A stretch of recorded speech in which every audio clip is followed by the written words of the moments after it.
Welcome to Paw Print Academy, your blueprint to raising better dogs. My name is Ryan, and I'll be your host for this journey. I've got my trusty co-host here, Brianna. Hello. And together we're bringing you real-world training insights built on leadership, structure, and proven methods. We record this podcast with live clients on the line in one take with live, unscripted questions and answers. At the end of the day, this podcast is a lot more than just teaching your dog to sit or stay. It's about building trust, creating calmness, and becoming the kind of leader your dog truly needs. We do that with our 3-pillar method of trust, obey, and perform. Together, we'll show you how these 3 pillars shape every step of training. Thanks for being here. Let's get started.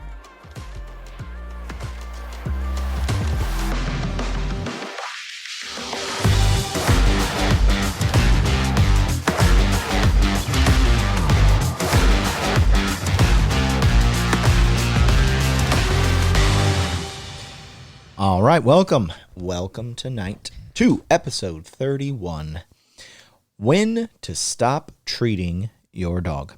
And we're not talking about treating them a certain way. We're talking about treating them with treats. So tonight, welcome. This is the first podcast that we are back on schedule from our app launch. We will be talking about a couple of times throughout this episode. We're going to be talking about the Paw Print Academy app, which you can find at just thepawprintacademy.com. It's a web app. It's not a download. You just log in.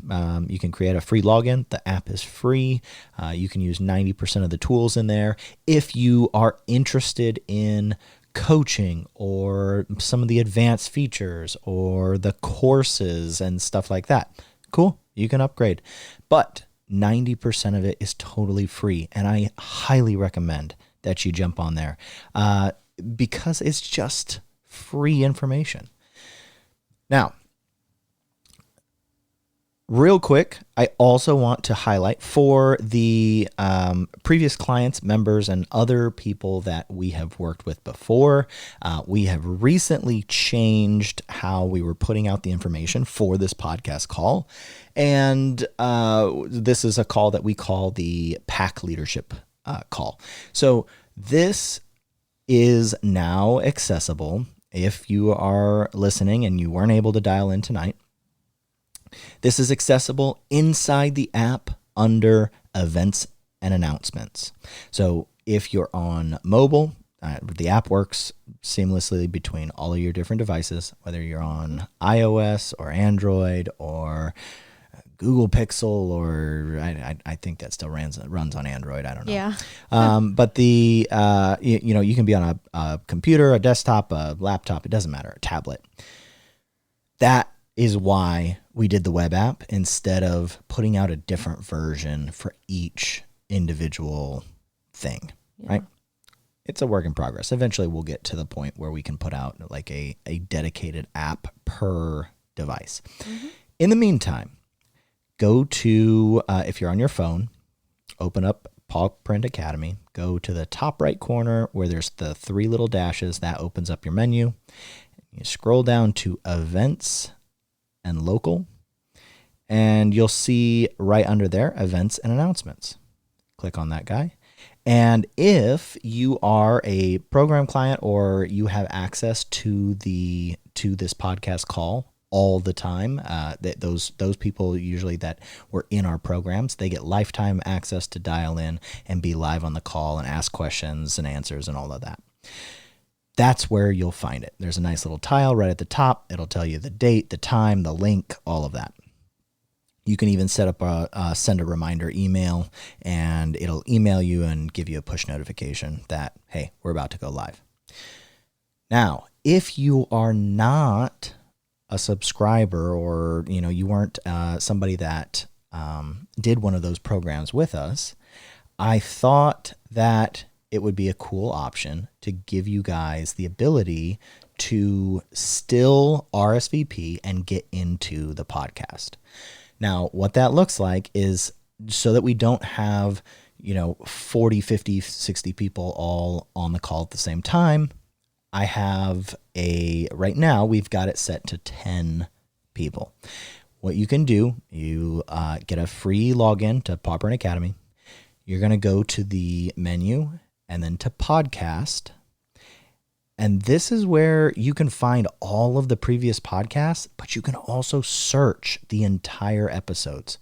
You can search the entire episodes, and you don't just search the show notes and the titles, but it's actually set up so that you can search the transcript of the episode with the exact time slot that the what's it called? What's a timestamp? Stamp. Yeah. Thank you. Goodness gracious. Mm-hmm. So you can actually find the exact timestamp of the keyword that you're looking for. If you're looking for sit, if you're looking for sensitivity, if you're looking for reactivity, you can search that exact word, and it will tell you in all of our previous podcasts when that word came up. You can click right to it, go right to the episode and the timestamp that we were talking about it. Mm-hmm.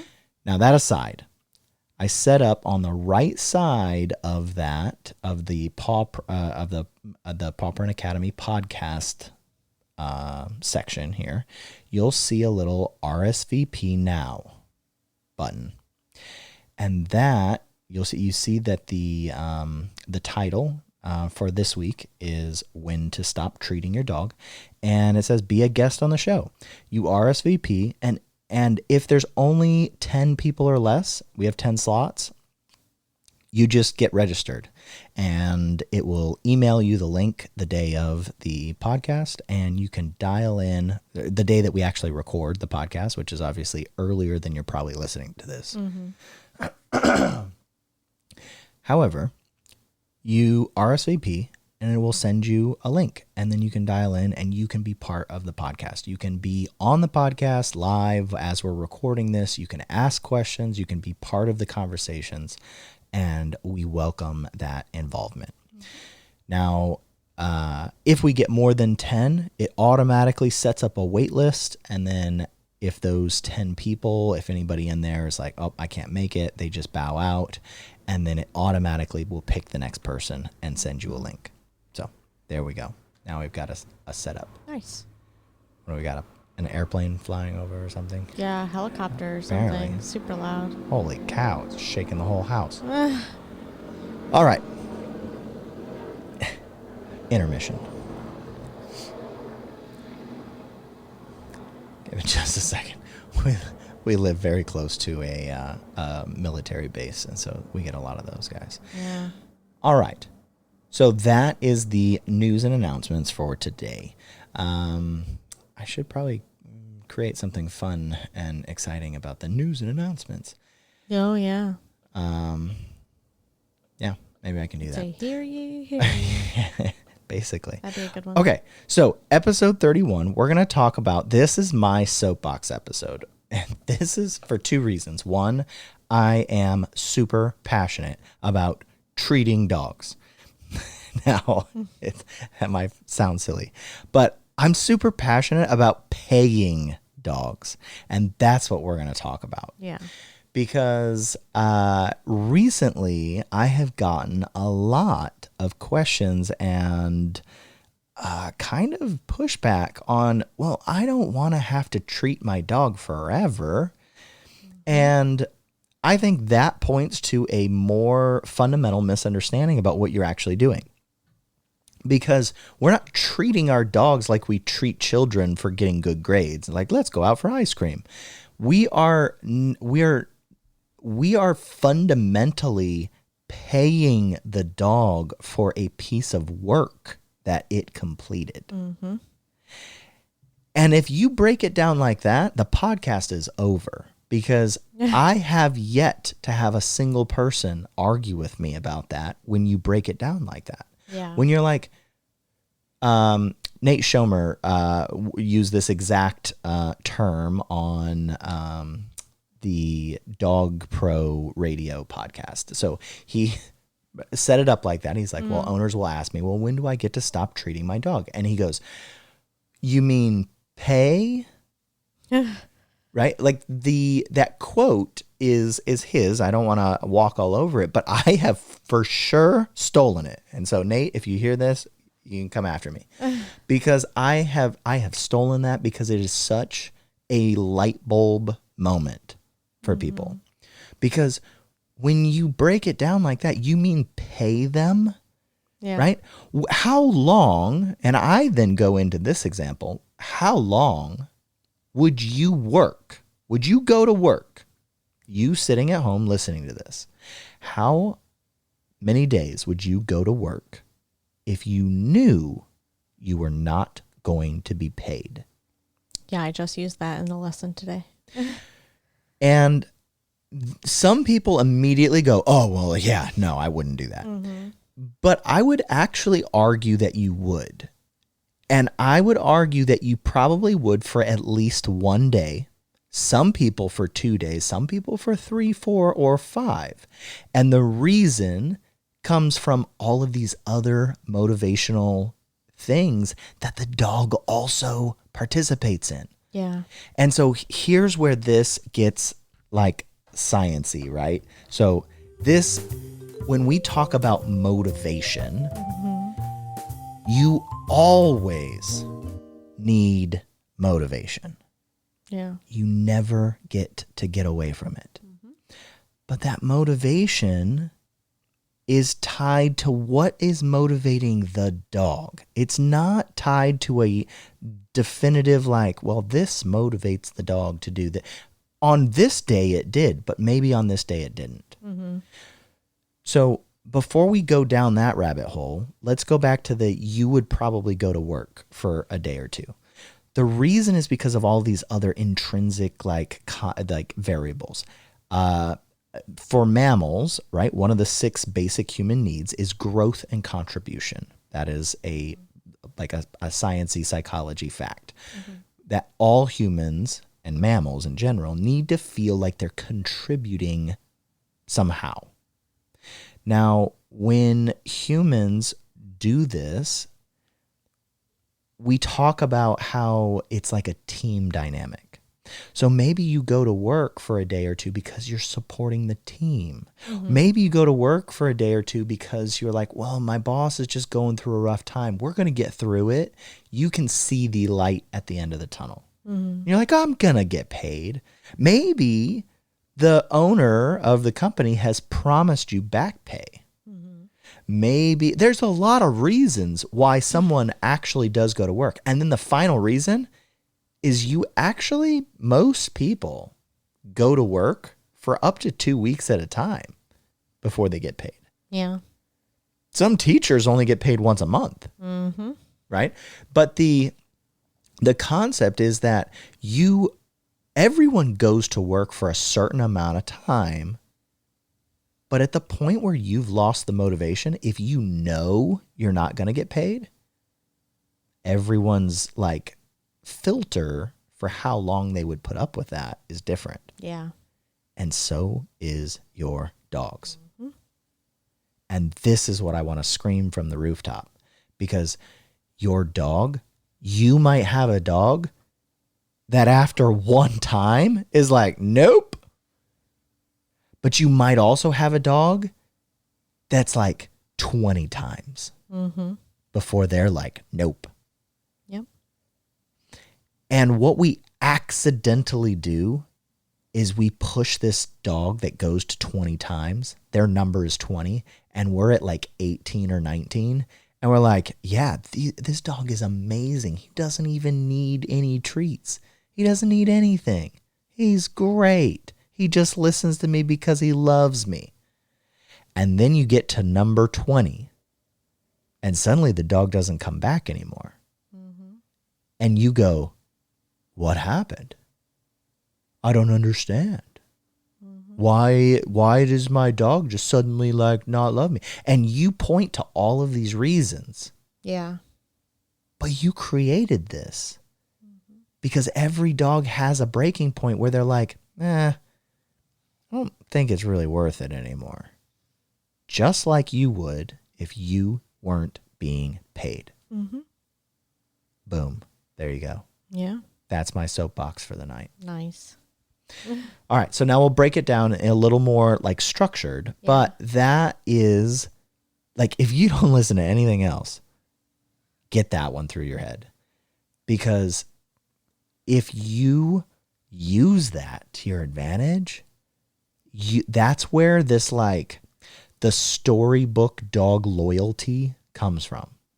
Because the dog's like, I love you so much. We have so much fun together. You just give me treats and everything's good, because you stay under that threshold. Yep.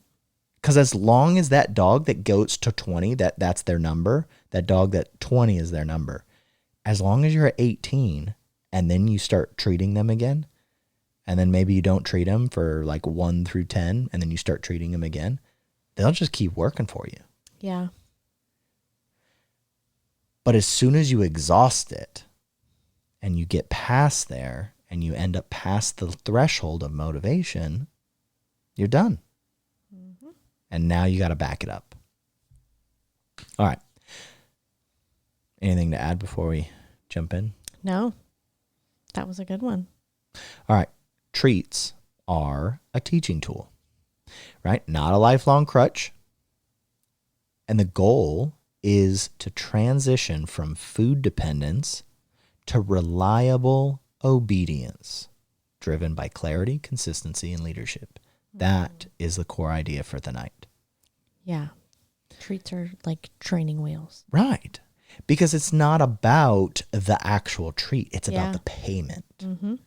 And payment can be a lot of different things. Yeah. The treat initially makes up a large majority of it because you haven't built the relationship and the trust and the excitement and the camaraderie and loyalty and all of these other factors. Mm-hmm. But as we build those things, we need less treats. Yeah, because definitely like at the end of the day, structure and follow through is for sure going to be like where you want to go, and what creates clarity in the dog and not reliability on those treats. Right. But never do we have to, or do we ever recommend stop paying the dog. Mm-hmm. But payment can look different through their life cycle. And so that's what we're going to kind of break down and talk about tonight. Treats build behavior initially, but they also can create dependency. And the dependency is the part that people get focused on, they fixate on, and they go, oh, I don't want that. So I'm going to stop giving my dog treats now. Mistake. Yeah. Number one. Yeah. So the treats, they're highly effective. They're highly effective until they're not, right? Right. Because the dog decides. Yeah, they get to say, oh, well, what do you have? Yes. It's like it becomes a negotiation for sure. For sure. And once again, this is one of the reasons that it chases people away from treats. They're like, well, I don't want my dog to do that. Right. I don't care if you want your dog to do that or not. You don't have a choice. Right. You still have to teach them in a way that they understand first before you create that expectation. Definitely. Exactly. So the smarter the dog, the harder the dog is to train. Yeah. Because they'll get wrapped around and they're like, what do you got? Show me. What do you? That doesn't smell like my favorite. Right, and I think that's where I don't know why that strikes me so funny right now, but we have to like ingrain in people, like it's not a pull out the treats and then ask for something. You can ask for something and then pull out the treats. You don't have to go get them and be ready and have them like up front and center. Right. It's not a bribe, it's a payment. Right, exactly. Yes. Yep. But even with payment, right? This is so foundational to humans too, though. We're the same. We just communicate differently. Mm-hmm. But when someone's like, and when my kids are like this, I go, hey, you want to make some money? And the answer is, doing what? right? They want to know what this negotiation's all about. Yeah. Or it's, hey, can you go outside and pull all of the weeds from the flower bed? I'll pay you for it. Oh, well, how much? Those concepts are not dog centric. They're every mammal. Every mammal wants to know what's in it for them.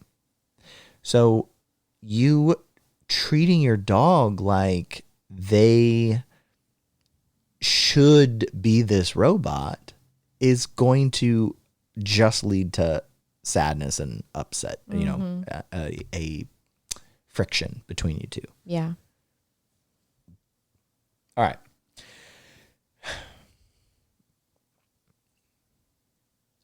I think I started on this first point. So treats are highly effective for teaching a new behavior because they can create a clear cause and effect for the dog. That cause and effect is important to have both, right? And we so oftentimes are just looking at the effect, right? Or we're, I just want to know, did the dog do the right thing? Cool. They didn't. All right. Well, then obviously I need to do something different. But what caused them to deviate from that? There's additional variables that come into play other than just what you have to offer them. Specifically, what is the environment offering them at the same time? There have been a ton of articles recently about the AI race, and I specifically am tuned into that because of all of the AI technology that I built into the Paw Print Academy on the app side. However, let me draw the connection here with the AI race that's going on. There's 3 or 4 main companies that are all racing to win and poach people from this team to that team, from this company to that company. And the way that they're all doing it is by the amount of money that they're offering. Right. This is not abnormal in the human world. Yeah, people leave their jobs all the time for a raise. Exactly. Yeah. Right? If somebody else is offering you more money with the same benefits, what is the reason that you stay with your current job? Right. Loyalty, contribution, some sort of other intrinsic promise. A promise. Yeah. Feeling like you owe them something. Yeah. But other than that, like, people leave their jobs all the time for a better opportunity. And your dog is no different. So if they see a squirrel over there, and that squirrel's paying $200, and you're only paying $50 because of your, freeze-dried liver that you're using, what do you think is going to happen here? The dog still might come back and might, come to you most of the time because of that loyalty and those intrinsic values. But once in a while, they might get enticed by that $200 reward. And when that happens, you should be able to see that and notice it. Yeah. Not react to it, but notice it. All right. Overuse of treats. This conditions the dog to only perform when food is either visible or expected. And that weakens your real world reliability. Yeah. Now, that being said, I was just talking about how we want to treat our dogs, and we gotta treat our dogs, and don't stop treating your dog. And now I'm saying overuse of the treats is also bad. Dog training is so hard. Yeah, it is. But every dog is different, and all mammals are the same way. If you, let's not make this about you, but let's say someone who grew up and their parents had either unlimited funds or close to unlimited funds, and they did not have to work because they had everything that they ever wanted. Then they moved out on their own. Did they just go get a job because, working an entry-level waiter or waitress position? Probably not. And it's not 100%. I'm not making any assumptions, but the concept is that why would they? They've had everything they've ever needed. They've been conditioned for abundance. There's no reason to put themselves in an uncomfortable position to work for a reward that is maybe even less than what they normally are accustomed to. Yeah. And a dog is no different. If the dog is taught that they just get the rewards every single time and they never fail, I'm not talking about the first 2 weeks.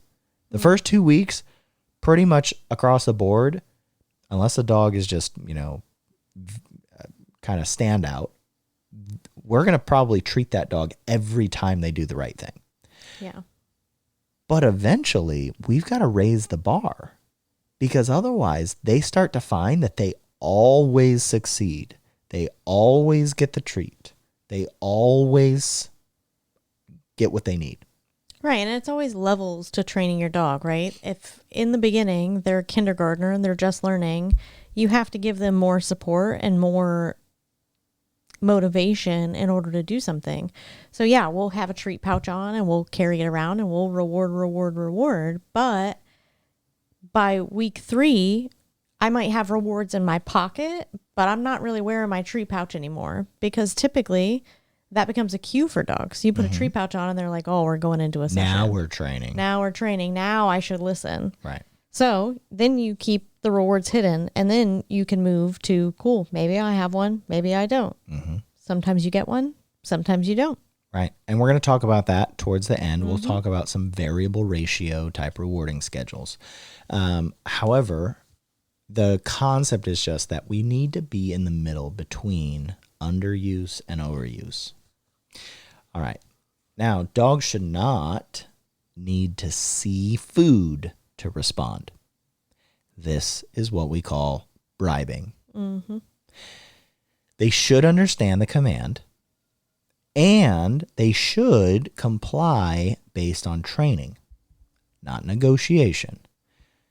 It's not a negotiation that sit. Hey, look at this food. See, I got food here. Sit. And then the dog sits and you're like, yeah, good job. My dog knows how to sit. I still congratulate you on teaching your dog to sit, but that dog is teaching you how it wants to be rewarded. You can't go down that path because it leads to a place where you don't want to be. Right, that's the people that are like at the back door shaking the treat bag to get their dog to come back in. Their dog. Yes. Yeah. I forgot about that, That's but a that big is one. such a good example. Yeah. And we hear this actually way more often than you might think. It's not a stroke of genius that you had that you're like, oh yeah, the treat bag, if I just rustle it, Yeah. right? Everyone's doing it. So, but that being said, it works, but it works because it's a bribe. Yeah. They hear the treat bag. They're like, yeah, treats are coming. I'm going to come back. That's not what we want to build. Can it work? For sure. But I don't want you to train that way. Yeah. All right. Once a dog understands a behavior, rewards should start to become variable, not constant. And the way we do this is we start alternating between 2 different continuation markers. Now, if you don't, I'm going to give a very brief explanation of this and we'll talk through it. But if you are confused or you need more assistance in what it is that we're talking about with markers, I just finished a course on it. It's in the Paw Print Academy app. It's $14.99, or you get it completely included with premium access. Totally up to you. But it is the marker words concept is the ability to use our words to explain to the dog what's expected for a specific movement or position. Mm-hmm. And so what that might look like is I say sit, and the second that my dog's butt hits the ground, I say yes. And then I reward them right there. Now, I also later down the road, right? And I say this in the course, but we don't teach both the treat marker and the non-treat marker in the same week. Mm-hmm. We break these up, right? So we start with yes, where they're just getting yes, yes, yes, yes, all throughout training. And they're like, yeah, I'm succeeding, I'm winning, I'm getting lots of treats, this is great, lots of engagement. And then I start conditioning another marker word, which we call the bridge word, mm-hmm. and we use good. Good tells the dog that, hey, you're doing good. Good job. This is the right thing. You're doing the right thing, but no treat yet. Mm-hmm. Now, that's a lot to explain, and I can't tell the dog this, but what I can do is that I can reward on yes and pattern good without the actual food reward. Mm-hmm. By using both of them, it allows me to maintain clarity without always needing food. And I can start to still, this is I also explain this in the course. I take an entire lesson to explain this, because there are people, if you're a dog trainer and you're listening, like I see this across the entire dog training space where people will go, but the most successful reward schedule is a variable ratio reward schedule. Okay, I got it. I agree with you. That is scientifically proven. But I can achieve the same thing by telling the dog which marker they qualified for. Mm-hmm. And so I can say yes, and that qualifies for a reward right then. And I can say good, and they still recognize that they did the right thing, but it does not qualify for a reward. Mm-hmm. Variable ratio rewarding is the concept that casinos use. It's very addicting, and it's the most successful way to reward a dog and any mammal. Right, because it builds that anticipation. Exactly. You don't win every time you pull the lever in the casino, but you also don't lose every time. Right. You win just enough to make you want to do it more. Yep. That's the concept. And so by me giving them yes sometimes and good sometimes, I can define that variable ratio on my own and still get the upside of being able to continue to mark the right behavior when I don't have treats. Yep. Without having to haphazardly do it. It's more tools for my toolbox. Right, and that's the reason. The reason we tell people is, and I think one of the biggest mistakes people can make sometimes is using a yes marker and giving rewards and then wanting to like phase out those treats and just stop giving the rewards. Because then the dog is confused as to why they're not getting it. Right.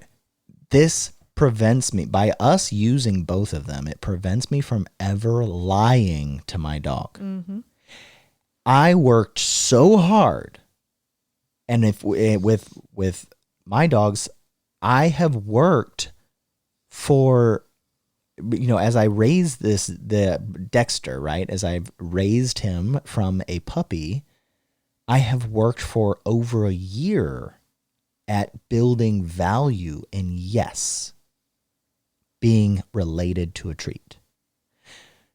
Now, if I just institute variable ratio rewarding with the same marker, suddenly that marker loses value because sometimes I say it and I reward, and sometimes I say it and I don't. Yeah, so it's like, what does it matter? So instead, sometimes I say it and I say the reward marker, and sometimes I say the non-reward marker. Mm-hmm. Now the dog immediately, I don't lose any trust. I don't put my relationship at odds, but I also am able to take advantage of that variable ratio rewarding schedule. All right. Now, let's talk about building reliability without food, because this is where we're really going, right? Yeah. We start using variable ratio rewarding. This elongates the ability for me to kind of bridge that gap and start building more duration with less rewards. But now commands need to be followed regardless of whether a reward is visible. And this is where accountability and follow through really come in, right? So the command has to be followed, totally unrelated to whether a reward is visible, right? We talked about introducing that before, but now my hands, my treat pouch, my body position, all of these things have to be identical. Yep. No matter what I do. And then I can start to institute leash pressure and fair corrections. A correction could simply just be me stepping into the dog, giving the dog body pressure. And these help reinforce the known behaviors when the dog chooses not to comply. Right, because at the end of the day, if you're out and about and you have no treats on you, there's nothing that you can do other than work with your dog on a leash. Because, I mean, it's a law here, right? Most of the time, if you're out with your dog is on a leash. And so understanding that leash pressure and those corrections are vital to communicating with your dog in places like that. Yeah. Now, real world rewards like freedom, movement, access, play, all of these start to become more powerful. And we can start to replace our food with these other things. Mm-hmm. So I talk at the beginning of our in-person course, I talk about how this, another thing I stole from Nate Schomer, which was his explanation of these rewards and the price of the rewards, right? I like to talk about how if I call my dog to me, and they come across the yard or whatever, and I pull out a treat, maybe that treat is worth $20. I asked them for a $20 task. I paid them $20. Cool. I met the threshold for that transaction to be complete. And so they did it. But if I only have $20 of reward and that squirrel comes around offering $200, what are the chances that dog's going to come back to me? Mm-hmm. Unlikely. On the other side, I don't want to have a $20 food reward forever. So what happens is I start to build this trust. I start to build loyalty. I start to build this relationship with the dog.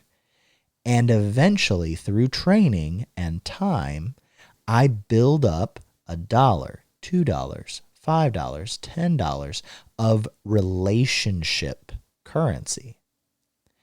Now, in the middle of this, that next step is I only need a $10 food reward because I have $10 of relationship currency. The next step past there is now I can start to use my voice and my praise and my love and affection and my excitement to be worth a few dollars as well. So now I've built my relationship up. So now I have $15 of relationship currency where the dog doesn't want to disappoint me and wants to listen and is patterned to listen. And then all I need is $5 of excitement in my voice and come, let's go, come on. Mm-hmm. Yeah, good job, Dexter.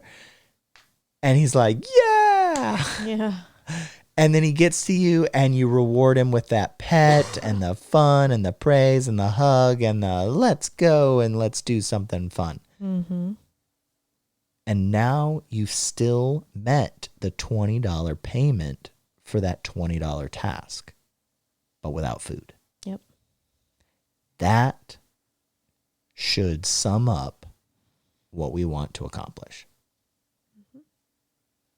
And then absolutely. Congratulations, you have a dog that is significantly more reliable. Yeah. And no longer decides whether you have enough food for them to react appropriately. Mm-hmm. All right. Let's go into listener projects. Okay. So first listener project number 1, start variable ratio rewarding. So take a command that your dog knows well, begin rewarding randomly instead of every repetition. Use yes for continuation and follow it with food. Use good for continuation, but don't follow it with food. Mm-hmm. Go back and forth between those. No more than 3 goods before your next yes. Yep. We use the rule of 3s to prevent failure early. Right. So if you're asking for place, what that looks like is place, dog goes to place, good, good, good, yes, reward. Yep. Exactly. And then you can break or free. And then you can, right, reset. exactly. Yep. However you normally do it. Yep. But that's how we build that duration with variable rewarding ratios. Now, a variable reward ratio, technically, we don't always want 3-to-1. Right. What I'm saying is don't go more than 3. Yeah. At the beginning. Right. And I like to that's what I'm saying. Work the dog through those goods into yeses anyways to let the dog know that that's a predictable word that eventually gets them to a yes. Correct. And that's just again, all of these come in phases of like, think of it like grades. If your dog is in kindergarten and they learn it, cool. They can bump up to first grade. Cool. Whatever step you're on now, the dog learns it, you bump up to second grade. Absolutely. It's always a progression of making it harder and harder for the dog, but you have to start at kindergarten level for the dog. You can't set an expectation that they don't know how to meet yet. Yeah. All right. So project number 2, test real world reliability. So give your commands without having food in your hand. One of the hardest things, real quick segue, one of the hardest things that I make owners do in an in-person evaluation is that I make them put their hands behind their back. Mm-hmm. Because almost always I will ask, cool, show me what some of the things that your dog knows. And they go, sit down, place, come, heel, whatever it is. But every single one, they're moving at the same time that they speak. They're grabbing food and like moving it around, luring the dog. Mm-hmm. Or they're just pointing to exactly what the dog needs to do at the same time as they're talking. Yep. And all of those things, there's nothing wrong with it until you're in a environment where maybe the dog can't listen to you. Right. It just muddies the communication. Right. Because what if there's a lot of wind and the dog can't hear you? What if there's a lot of music? You take your dog to the brewery and there's a lot of music. The dog can't hear you.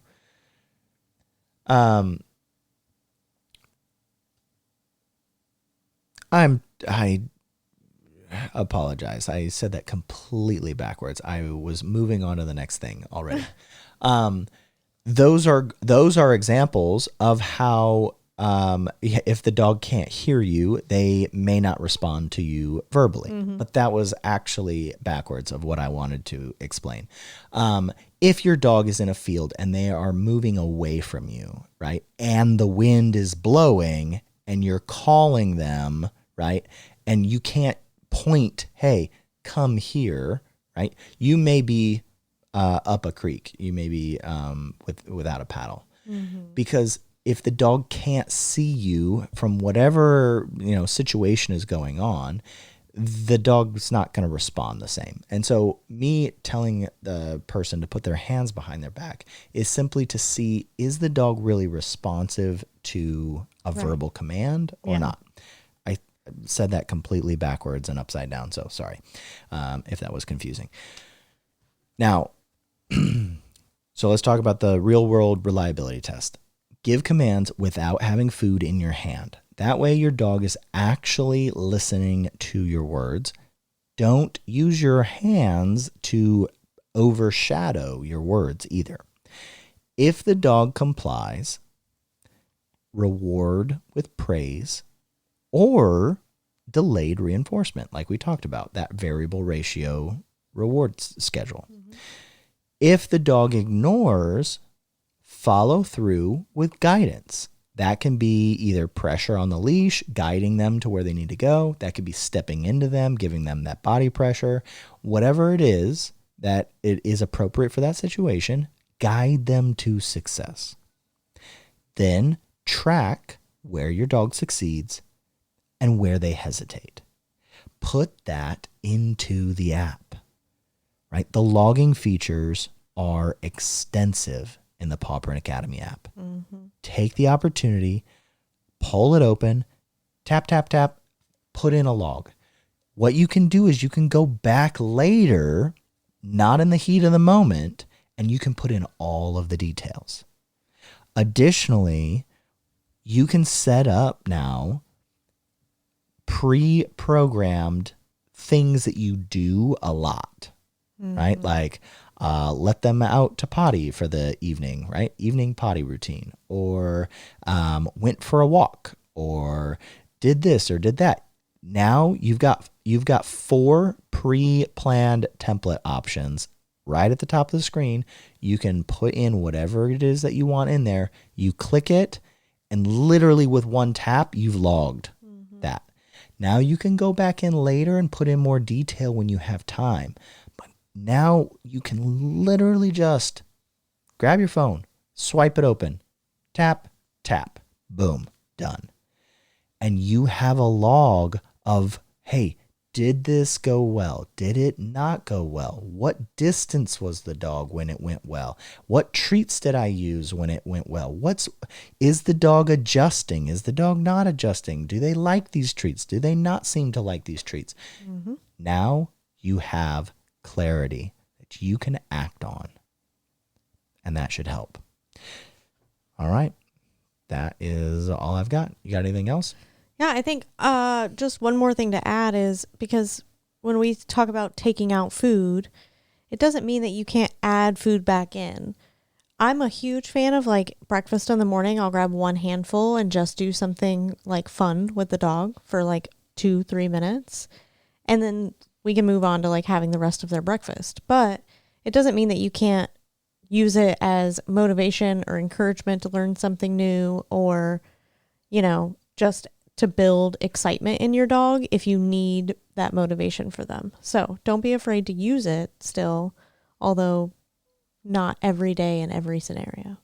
Yeah, great point.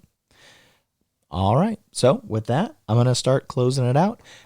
If you enjoy listening to this podcast, we don't ask for a dime for this podcast. We pay all of the cost to keep this thing running out of our own pocket.